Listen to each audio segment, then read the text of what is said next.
Pagtatatag ng SSCs ipinag-utos ng DepEd sa mga public schools. Brigada Sheila Matibag, ibrigada mo! Brigada! Live report! Dapat magkaroon ng school sports clubs o SSCs sa bawat pampublikong paaralan.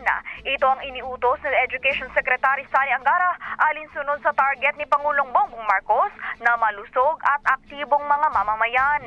Sa bagong Department of Education Order, gagawin ng SSCs bilang organisadong sports programs sa labas ng regular na oras ng klase upang matiyak na mabibigyan ng pagkakataon ang bawat estudyante na makiisa sa aktibidad na pampalakasan.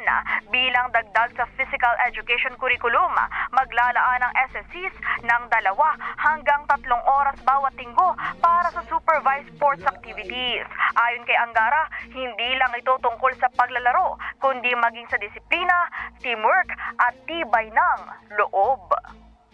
In the heart of changing lives, ako si Brigada Sheila Matibag ng 105.1 Brigada News FM Manila.